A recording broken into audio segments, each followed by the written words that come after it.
ఉదంతం అత్యంత అమానవీయమైనటువంటిది, రాజ్యాంగ వ్యతిరేకమైన చర్య. ఒక కేంద్ర హోంశాఖ మంత్రిగా ఉండి తనే కుట్రపూరితంగా గుండాగాళ్ళందరినీ ప్రేరేపించి కౌశిక్ గారి పైన, గంగుల కమలాకర్ గారి యొక్క కార్యాలయం పైన రౌడీలను, గుండాలను మారణాయుధాలతో పంపించి దాడి చేయించినటువంటి ఒక పరిస్థితి ఈ రాష్ట్రంలో లా అండ్ ఆర్డర్ పరిస్థితి ఎంతగా దిగజారింది. ఇది ప్రజాస్వామ్య పాలన కాదు, గూండాల రౌడీల పాలన అన్నట్టుగా నిన్న మొత్తం ఉదంతం అంతా కూడా కనబడ్డది.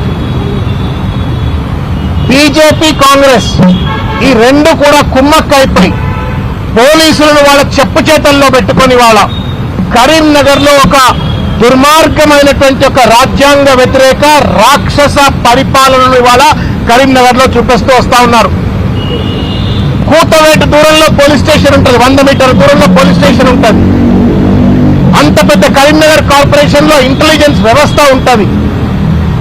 వందల మంది గుండాగాళ్లు ర్యాలీగా వచ్చి ఒక ఎమ్మెల్యే కార్యాలయం పైన దాడి చేస్తా ఉంటే గుడ్డి గుర్రం పళ్ళు తోమిందా పోలీస్ వ్యవస్థ అని చెప్పని వాళ్ళ మేము ప్రశ్నిస్తా ఉన్నాం. వాళ్ళ యొక్క నిశ్చేష్టల వల్లనే నిన్న పెద్ద ఎత్తున ఆ దాడి జరిగింది. భగవంతుడి దయ కౌశిక్ రెడ్డి వాళ్ళ బతికున్నాడు, లేకపోతే ఇవాళ ఆయన ప్రాణాలు కోల్పోయేట్టుగా పరిస్థితి ఏర్పడుతుండే. పెట్రోల్ బాంబులు పట్టుకొస్తే పోలీస్ కేసులు పెట్టారట, మారణాయుధాలు పట్టుకొస్తే పోలీస్ కేసులు పెట్టారట. బండి సంజయ్ గారు లాంటి వాళ్ళ భాష విన్నారా ఏమన్నా? భారత్ మాతాకి జై అనేటువంటి వాళ్ళు మాట్లాడే మాటేనా అది? కేసీఆర్కే పుట్టినవాని కేటీఆర్ని అడుగుతారట ఆయన. కేసీఆర్కే పుట్టినవాని కేటీఆర్ని అడుగుతారట. ఇది తప్పు అని చెప్పని కౌశిక్ రెడ్డి అంటే మేము దాడి చేస్తామంటారు. ఇది ఎక్కడ సంస్కృతి అండి చెప్పండి? న్యాయమా చెప్పండి? కేటీఆర్ గారట డ్రగ్ ఎడిక్ట్ అట, డ్రగ్స్ తీసుకుండట. ఎండాకాలం కాబట్టి డ్రగ్ ప్రభావం ఎక్కువ ఉండి ఏం మాట్లాడుతున్నావు అని చెప్పని మాట్లాడిండు. ఆయనేం అడిగిండు? ఆయన రోజు తినేటువంటి ఒక తంబాకు గురించి ఆయన ప్రస్తావన చేసిండు. నాకు సంబంధం లేదు మొర్రో, నెత్తి మీద నోరు పెట్టుకుని రేవంత్ రెడ్డి, బండి సంజయ్ చేసిన తప్పుడు ప్రచారాన్ని నిరంతరం కేటీఆర్ గారు తిప్పికొట్టినప్పటికీ కూడా అవసరమైతే నా ఎంపికలు ఇస్తా, నా గోర్లు ఇస్తా, అదే నాయన నేను సిగరెట్ కూడా తాగను అని చెప్పని నెత్తి మీద నోరు పెట్టుకుంటే కూడా పరవేశ దావా కూడా వేసిన తర్వాత కూడా చిల్లర మల్లరగా నోటికి త్వరగా ఉన్నటువంటి వాళ్ళ లెక్క ఏది పడితే అది మాట్లాడుతుంది. మీరు డ్రగ్స్ అంటే తప్పులేదు, ఈయన గంజా, మీరు తంబాకు తింటున్నారు, తంబాకు తింటాడు ఆయన పెద్దమంటే, మరి తంబాకు తింటాడు అని అంటే తప్పు అంటే ఎట్లా చెప్పండి? తెలంగాణ సమాజం దయచేసి ఆలోచించమని కోరుతున్నా. ఏ కొడుకైనా ఒప్పుకుంటాడా? లేదా ఏ మిత్రుడైనా ఒక మా నాయకుడిని పట్టుకొని నువ్వు కేసీఆర్కే పుట్టినవా అని చెప్పని అనేటువంటి ఔచిత్యం ఏం చెప్పండి? Is the language of civilised leader? Is the language of civilised leader? And that home minister. సభ్యత ఏంది, సంస్కారం ఏంది, మర్యాద ఏంది? ఎవరిని తిడుతున్నావా నువ్వు? ఆ తల్లిని తిడుతున్నావు. బుద్ధి జ్ఞానం ఉందా మీకేమన్నా? ఇది కనుక ఇటువంటి భాష మాట్లాడితే వేరే దేశాల్లో రాళ్లతో కొట్టి చంపుతారు మిమ్మల్ని.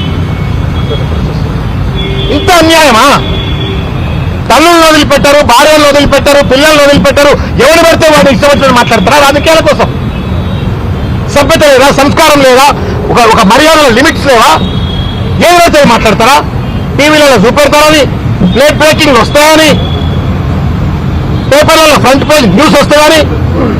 ఇదేనా రాజకీయం అంటే? అమ్మలను తిట్టడము, తమ్ముళ్ళని తిట్టడము, కొడుకులను తిట్టడము, పిల్లలను తిట్టడము, లేనిపోని అలవాట్లను అంటగట్టి తప్పుడు ప్రచారాలు చేయడమే రాజకీయమా? మా సంజయ్ గారు చెప్పింది, నేను ప్రెస్ మీట్ చూసిన, నేను దమ్ము ఉంటే విద్య మీద చర్చ చేయి. ఇవాళ తెలంగాణలో దిగజారుతున్నట్టు ఒక విద్య మీద చర్చ చేయి. తెలంగాణ విద్యా వ్యవస్థలో జరుగుతున్నటువంటి ఒక కాంట్రాక్ట్ల కుంభకోణాల మీద చర్చ చేయి. ఇవాళ నివారణకు గురవుతున్నటువంటి ఒక పేద వాళ్ళ యొక్క ఆరోగ్య పరిస్థితుల పైన చర్చ చేయి. హాస్పిటల్ వ్యవస్థ పైన చర్చ చేయి.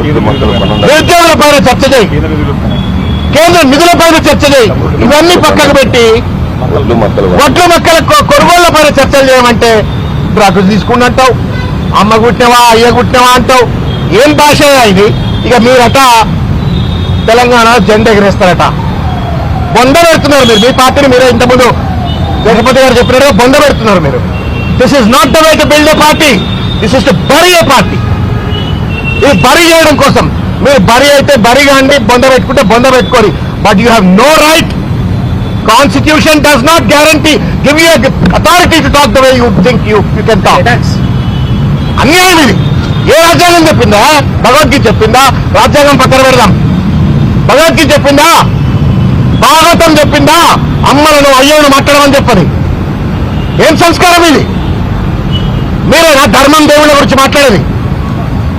Then I caution Bandi Sanjay, please change your style. Councillor గా ఉన్నప్పుడు ఏదో మాట్లాడినావు, కొత్తగా పార్టీ అధ్యక్షుడు అయినప్పుడు పబ్లిక్ అటెన్షన్ కోసం, నిన్ను గుర్తింపు కోసం ఏదో మాట్లాడినావు. ఇవాళ కేంద్ర హోం మంత్రిను, యు హావ్ సావరెన్ అథారిటీ, భారతదేశ సార్వభౌమాధికారం చేతిలో పెట్టుకొని చిల్లరగా లెక్క మాట్లాడితే ప్రజలు తాట తీస్తారయా?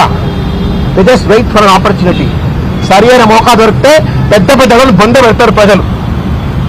ఇవాళ బాగా ఇది రాష్ట్రంలో ఉన్నట్టుగా లా అండ్ ఆర్డర్ పరిస్థితి చూస్తే అత్యంత దుర్మార్గమైన దిగజారింది. పోలీసులు ఎస్కాట్లు, ఎమ్మెల్యేలకు ఎస్కాట్లు, రేవంత్ రెడ్డి గారికి ఎస్కాట్లు, లేకపోతే వాళ్ళు ప్రైవేట్ సెటిల్మెంట్లు చేస్తుంటే వాళ్ళకి రక్షణగా ఉంటారు పోలీసులు బిగుతున్నారు తప్ప ఇవాళ లా అండ్ ఆర్డర్ ప్రొటెక్షన్ లో లేరు. ఇవాళ ఒక ఐపీఎస్ ఆఫీసర్ భార్య అండి, అది కూడా ప్రశాసన్ నగర్ లో వినయ్ రంజన్ అని చెప్పని ఆయన పెద్ద మనిషి, ఆయన భార్య గొంతు కోసి చంపేసి వెళ్ళిపోయిందట. గడ్డి మిక్తా ఉంది పోలీస్ వ్యవస్థ అంతా. రేవంత్ రెడ్డి హోంమంత్రి కమాండ్ కంట్రోల్ సెంటర్ లో కూర్చొని ఏం చేస్తుండో మీకు ఎక్కడెక్కడ చెప్పదలుచుకోలేదు. Less of policing, less of monitoring the police, more of settlements లెక్క ఉంది అక్కడ. కేసీఆర్ గారు ప్రపంచంలోనే అత్యంత ప్రామాణికత కలిగినటువంటి ఒక కమాండ్ కంట్రోల్ సెంటర్ ని పెట్టి లక్షల సీసీటీవీలు పెట్టి దాన్ని మానిటర్ చేయాలా, ఒక అద్భుతమైనటువంటి ఒక పోలీస్ గుడాచారి వ్యవస్థ తయారు చేయాలని చెప్పి ఆయన తయారు చేస్తే దాన్ని పొద్దున్నేస్తే సెక్రటరీ రాడు కానీ కమాండ్ కంట్రోల్ సెంటర్ లో కూర్చుంటారు. ఎందుకంటే పోలీసు వాళ్ళ మధ్యన కూర్చొని అజమాయిషి చేస్తే ఉట్టిగా ఎవడొస్తే వాడు ఏడు పడితే సెటిల్మెంట్ చేసుకొని పోతారు కదా. ఇది ఇవాళ పోలీస్ పరిస్థితి. సిగ్గు. నిన్న ఒక IPS officer commissioner Malkajgiri road మీద నిలబడితే 40 మంది పోకిరి వాళ్ళు వచ్చి ఆమెను ఇబ్బంది పెడుతున్న తీరు, ఆమె మంచి పని చేసుకోవచ్చు కాక to track what kind of a crime rate that's happening in her reason. But పోలీసుల వ్యవస్థ ఎంత దిగజారిపోయింది, మహిళలకు రక్షణ లేకుండా ఎంత దిగజారిపోయింది అనేది కనబడతా ఉంది.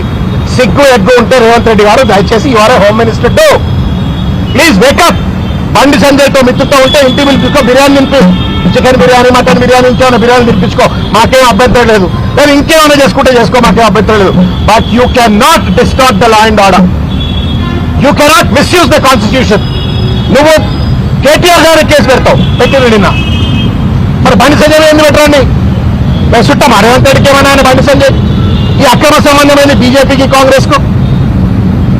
దేశమంతా రాహుల్ గాంధీ మోడీకి వ్యతిరేకంగా మాట్లాడతాడు, రేవంత్ రెడ్డి మోడీ పల్లకి మోసినట్టుగా ఉంది ఇక్కడ. మేము ఒకటే అప్పీల్ చేస్తా ఉన్నాము. We have great faith in the DGP, present DGP. It came from humble background. మేము ఒకటే అప్పీల్ చేస్తా ఉన్నాం డీజీపీ గారికి. మాకేం ఇంతకుముందు మా పల్లవేశ్వర రెడ్డి గారు చెప్పిండ్రు, చాలా క్లియర్ గా చెప్పిండ్రు డీజీపీ గారు, మాకు ఒక్క ఇసుమంతా మాకు సాయం చేయకండి, కానీ మీ డ్యూటీ మీరు చేయండి. మీరు రాజ్యాంగాన్ని కాపాడండి, లా అండ్ ఆర్డర్ని కాపాడండి. ఏ చేతులతో అయితే మీరు FIR that you made against KTR, అవే చేతులతో బండి సంజయ్ పైన కూడా మీరు కేసులు పెట్టండి. Is the conspirator in that case అని చెప్పని స్పష్టంగా చెప్పిండ్రు. కాబట్టి దయచేసి మేము పోలీసు వాళ్ళకు కూడా విజ్ఞప్తి చేస్తా ఉన్నాం, governments come and go, but మీ 3 సింహాలు మీ టోపీల మీద ఉండేటువంటి నిరంతరంగా ఉంటాయి.